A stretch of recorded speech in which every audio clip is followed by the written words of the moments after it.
आज का जो प्रॉब्लम डिज़ाइन किया गया है, यहाँ पे कहा गया है कि 3 ब्लॉक हैं ए, बी एंड सी। रिस्पेक्टिवली उनका मास सेट ऑफ किया गया है 4 kg, 2 kg, 1 kg। और कहा गया कि वो जो आपका सरफेस है जहाँ पे ये मास को आपने कैप्ट किया हुआ है वो आपका फ्रिक्शनलेस सरफेस है। तो ऑब्वियसली जैसे ही फ्रिक्शनलेस बोल दिया तो एक काम उसने क्वेश्चन में इजी कर दिया मेरे लिए। सेकेंड वर्क अराउंड ये है कि आप उस सिस्टम या उस पूरे ब्लॉक पे 14 न्यूटन का फोर्स लगाते हो और फोर्स जो है वो 4 kg ब्लॉक पे अप्लाई करते हो। ये भी क्लियर क्वेश्चन में लिख दिया गया है। तो आपसे पूछा गया कि आप कांटेक्ट फोर्स ए और बी पे कैलकुलेट कीजिए। तो सबसे पहले क्या करना चाहिए, मुझे इसका डायग्राम ड्रॉ कर लेना चाहिए। तो सबसे पहला काम करते हैं कि हमको इसका डायग्राम कंस्ट्रक्ट करना चाहिए। तो देखिए कि हम क्या करने वाले हैं और किस एप्लीकेशन को यूज़ कर रहे हैं। जैसे मान लीजिए कि ये ए ब्लॉक है, ये बी ब्लॉक है और ये सी ब्लॉक है। 3 अलग अलग डिफरेंट वेट का ब्लॉक रखा गया है और इस पे हमें बोला गया है कि आप कुछ फोर्स अप्लाई कीजिए। उस फोर्स का मैग्नीट्यूड जो दिया है वो बोला गया है 14 न्यूटन है। ठीक है, मानिए कि ये जो फर्स्ट ब्लॉक है जिसका वज़न कितना है, तो ये आपको बता दिया गया है कि ये 4 kg है। ये आपके पास जो गिवन है ये आपका 2 kg है और ये जो ब्लॉक है इसका वेट जो है वो 1 kg है। ये गिवन वैल्यूज़ हैं आपके पास। और ए बी सी ऐसे कोड कर लीजिए कि ये आपका ए वाला पॉइंट है, ये आपका बी पॉइंट है और ये सी पॉइंट है। मतलब ए बी सी जो मासेस का कोडिंग है वो इस तरह से है। ठीक है, अब आपसे पूछा जा रहा है कि कांटेक्ट फोर्स बताइए। तो जब भी कांटेक्ट फोर्स की बात आती है तो 2 चीज़ें हमारे पास क्लियर होता है। कांटेक्ट फोर्सेस जो होती हैं वो ऐसे काम करता है, या तो टेंजेंशियल काम करता है या तो परपेंडिकुलर टू द सरफेस काम करता है। ठीक है, तो यहाँ पे तो नॉर्मल के बारे में यदि हम विजुलाइज करें तो इसको बैलेंसिंग मिल रही है। बट इन दोनों के बीच में पूछा जा रहा है कि ए और बी के बीच में कांटेक्ट फोर्स बता दीजिए। मतलब यहाँ पे कांटेक्ट फोर्स पूछा जा रहा है। तो थोड़ा सा हम इस फिगर को थोड़ा और अलग व्यू से देख सकते हैं। तो ऐसा देख सकते हैं कि ये मान लीजिए कि हम एक टेबल बनाते हैं।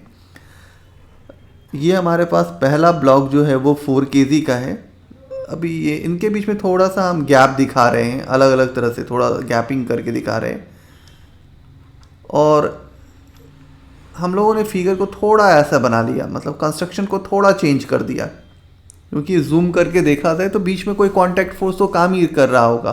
तो ए और बी पे ही पूछा है तो हम उसी पे थोड़ा वर्क अराउंड काम करके बताते हैं। मान लीजिए कि अभी हमारे पास ये प्रॉब्लम ना होता और सिंपल डेमोन्स्ट्रेशन हमको यूज़ करना होता तो हम क्या करते, हम क्या कहते कि इस पे एक फोर्स लगा रहे हैं। मानिए कि एज्यूम करिए कि ये एफ फोर्स है। एज्यूम करें कि इसका मास m1 है, ये मास m2 है और ये मास m3 है। 3 डिफरेंट मासेस हम लोगों ने डिस्ट्रीब्यूट कर दिया ब्लॉक के ऊपर। अब रहा कि कांटेक्ट फोर्स की बात हो रही है, तो कांटेक्ट फोर्स के हिसाब से हम सोचे कि इन सरफेसेस के बीच में कांटेक्ट लग रहा होगा, क्योंकि कांटेक्ट तो यहाँ लग रहा है। तो मान लें कि वो कांटेक्ट फोर्स को यहाँ पे हमने N1 नाम दे दिया और यहाँ पे एक फिर से कांटेक्ट फोर्स काम करेगा जिसका नाम हम लोगों ने N2 चूज़ कर लिया। तो 2 अलग अलग कांटेक्ट फोर्सेस हमने दिखाया है। अब देखना ये है कि जब हम free body construction diagram draw करते हैं तो फिर क्या दिखता है। तो सबसे पहले कि यहाँ पे हम लोगों ने क्या किया है कि F फोर्स लगाया है और फ्रिक्शन लॉस सरफेस है, तो ये पहले ही हमको क्लियर है। दूसरा कि हमें ये भी पता है कि ये F जो है वो अप्लाइड फोर्स है। तो जो दूसरा फोर्स जो लगता है सरफेस के कांटेक्ट के बीच में वो इसके अपोजिट लग रहा है और उसका नाम क्या है, तो वो N1 है। आप यहाँ पे थोड़ा गौर कीजिए तो हम देखिए कि हम इसी को दिखा रहे हैं। ठीक है, तो ये N1 इधर लग रहा है। ऑब्वियसली कि मेरे को पता है कि इसका मास जो है वो क्या दिया हुआ है, तो इसका मास दिया हुआ है m1 और ये सिस्टम ए एक्सेलरेशन से मूव करेगा। ये तो क्लियर है क्योंकि एक तरह का सिस्टम ही है। तो मानिए कि ये जो मूव कर रहा है वो ए एक्सेलरेशन से मूव कर रहा है। ठीक है, तो इक्वेशन राइट डाउन करेंगे। तो इक्वेशन राइट डाउन करने के लिए हम क्या लिखेंगे, force applied force minus N1 equal to m1a। Assume कर लीजिए कि ये मेरा पहला इक्वेशन आ गया। जब हम दूसरे ब्लॉक पे आते हैं तो देखते हैं कि ये जो दूसरा ब्लॉक है उसके पे बात करते हैं। तो दूसरे ब्लॉक पे N1 का जो डायरेक्शन है वो किधर है, तो N1 का डायरेक्शन ऐसा लग रहा है, इस डायरेक्शन में। ठीक है, आप थोड़ा फिगर को हम दिखाते हैं। देखिए इधर आपका N1 का ये वाला डायरेक्शन, तो ये वाला डायरेक्शन अपोजिट में कौन लग रहा है, तो अपोजिट में देखिए ये वाला डायरेक्शन लग रहा है। तो ये वाला डायरेक्शन आप लिखिए, तो ये क्या हो जाएगा N2 और ये हो जाएगा आपका N1।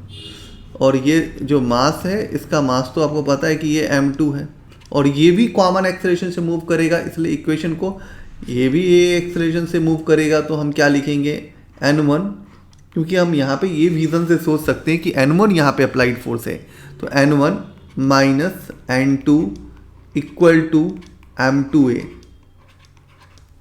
ये हमारा सेकेंड इक्वेशन आ गया।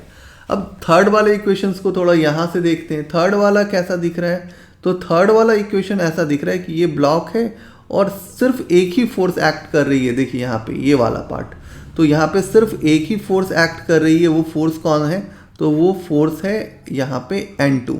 मतलब ये यहाँ पे आप देखो तो एक बार आप अप्लाई करें, जैसे ही अप्लाई करते हैं तो वापस सरफेस के रिएक्शंस आप पे लगने लगे। तो रिएक्शन जैसे ही लग रहा है तो उसका डायरेक्शन किधर हो जा रहा है, उस अप्लाइड फोर्स के अपोजिट हो रहा है।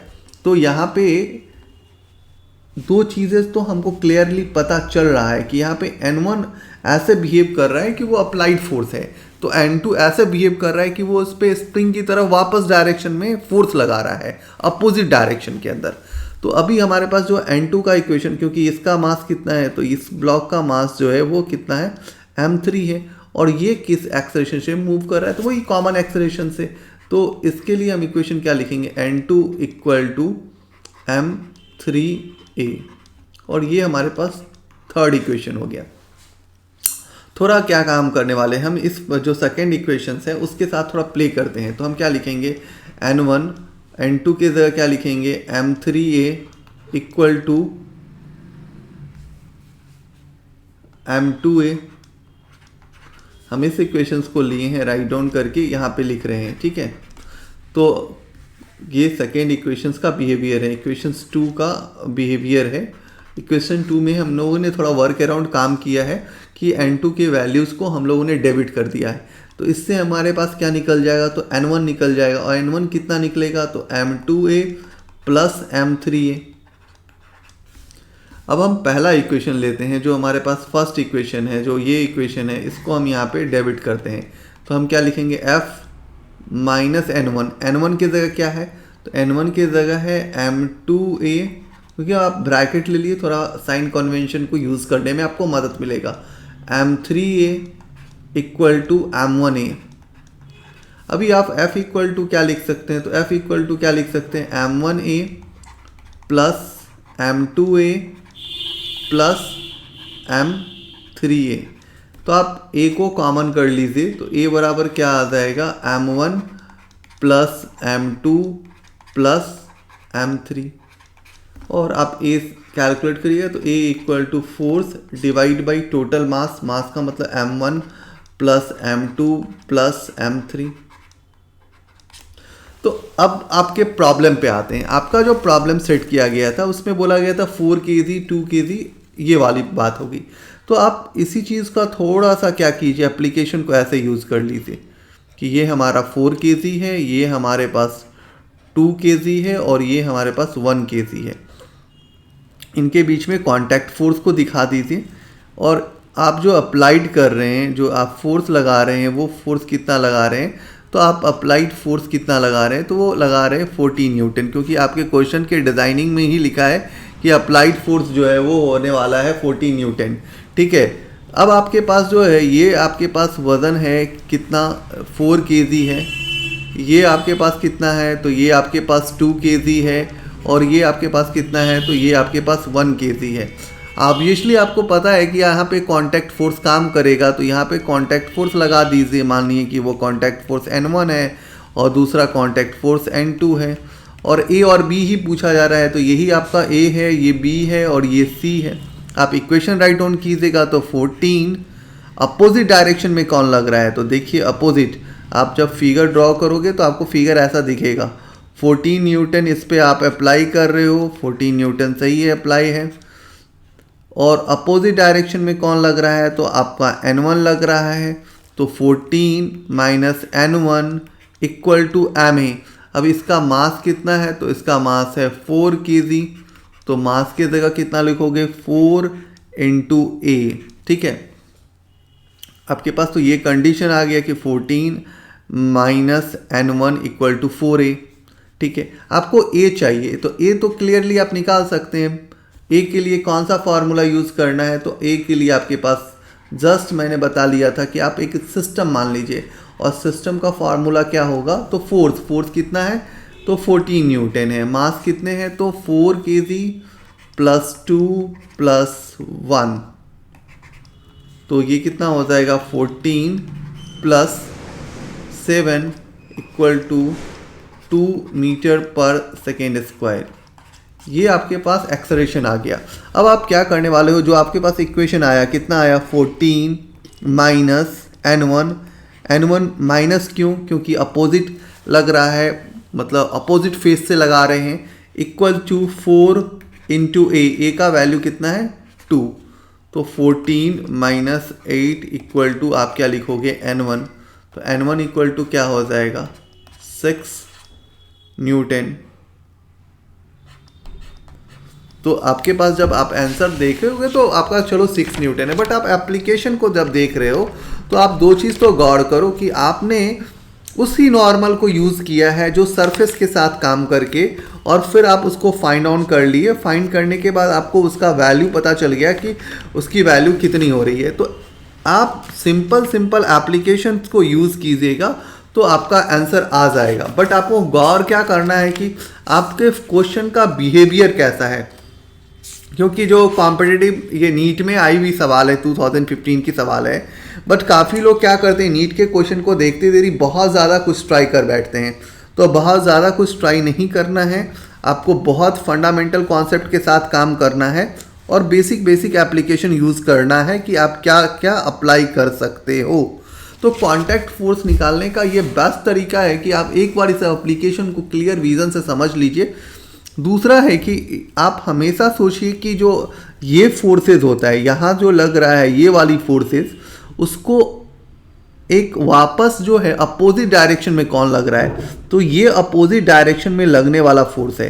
तो इसीलिए हम लोगों ने यहाँ पे क्या किया है, 14 माइनस N1 किया है इक्वल टू 4a, क्योंकि मेरे को पता है कि बेसिकली कि F इक्वल टू ma है। तो ये 14 है अपोजिट में, मतलब कि मान लो कि ऐसा सोच सकते हैं ना कि हमारे पास कुछ नहीं है, तो ये ब्लॉक के बीच में, जैसे ये ब्लॉक है और ये दूसरा ब्लॉक है, तो कुछ ना समझे तो हम ये सोच सकते हैं इन ब्लॉकों के बीच में कुछ स्प्रिंग लगा हुआ है। अब यदि हम इसको इस पे फोर्स लगा रहे हैं तो स्प्रिंग क्या होगा, कॉम्प्रेस होगा। तो स्प्रिंग का क्या खासियत होता है कि स्प्रिंग का खासियत होता है कि वो वापस ओरिजिनल स्टेट में आने के लिए अपोजिट डायरेक्शन में फोर्स लगा देगा। तो समझ लीजिए कि N1 अपोजिट डायरेक्शन में लगा दिया। तो अभी यदि हम लिखें तो क्या लिखेंगे, F minus N1 equal to ये जो मास है, मास इनटू एक्सेलरेशन।